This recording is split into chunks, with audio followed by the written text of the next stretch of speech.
Thank you very much, Randy. I want to deal with a question that is coming up more and more frequently as people are involved in a game called Pin the Tail on the Antichrist. Of course, this has been going on for a long period of time, and I've been talking about this on the Bible Answer Man broadcast for probably over 30, 35 years. But now, particularly in the midst of the coronavirus pandemic, people are looking to see if they can determine who the Antichrist is. You'll remember that there were times in which we had him nailed.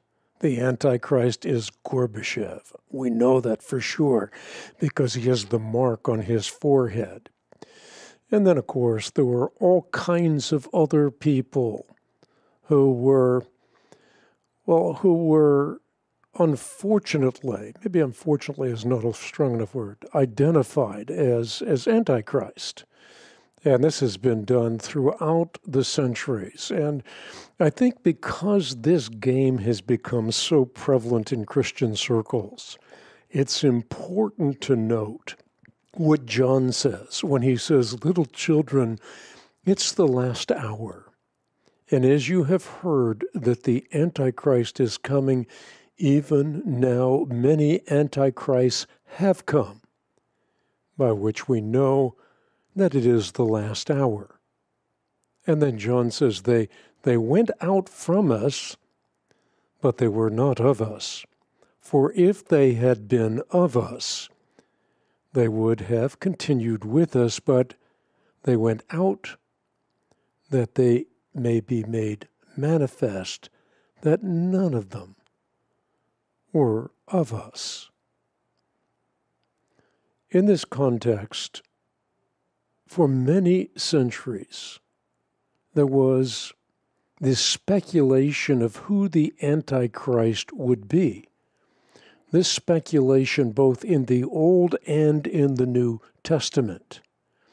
And of course, there emerged an Antichrist in the Old Testament, undeniably an Antichrist.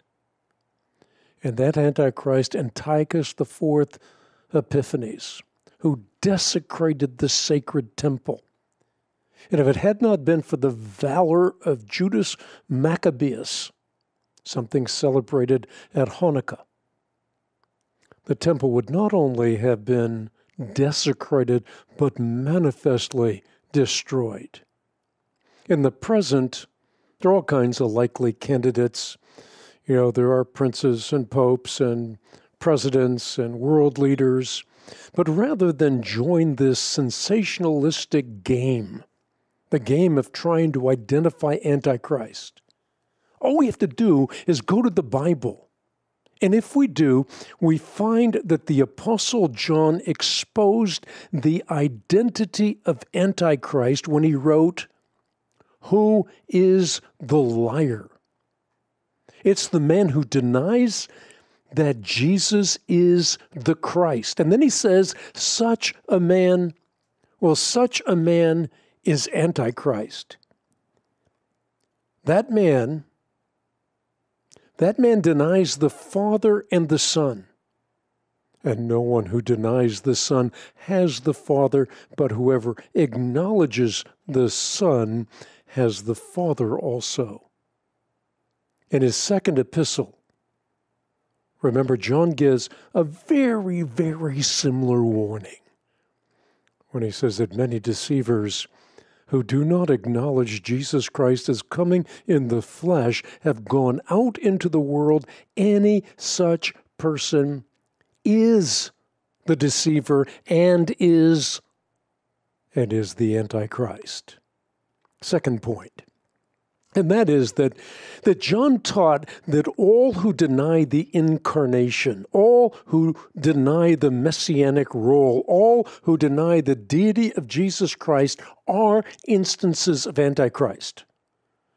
And as such, the term Antichrist refers not only to the apostasy of individuals, but also to the apostasy of individuals and ideologies as well.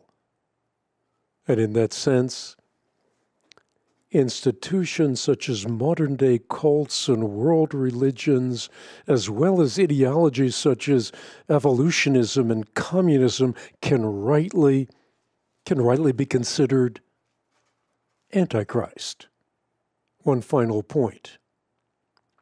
In the book of Revelation, John identified both an individual and an institution that represent the ultimate manifestation of evil. In other words, the archetypal Antichrist.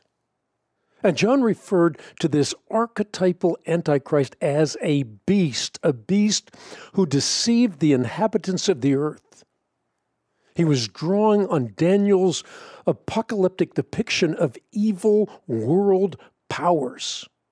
And so John describes an emperor in his own epoch of time who arrogantly set himself and his empire against God, violently persecuted the saints, grossly violated the commandments through a long litany of disgusting demonstrations of depravity, not the least of which was his demand to be worshipped as Lord and God, which virtually all the Caesars did.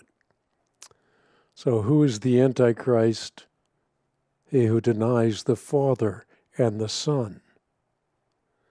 Those are instances of Antichrist. And of course, the apostasy of individuals and the apostasy of institutions and ideologies as well can be considered Antichrist. And of course, there was an archetypal Antichrist, a beast who deceived the inhabitants of the earth, a beast that was depicted in 7 letters to 7 churches and the epicenter of a Caesar cult.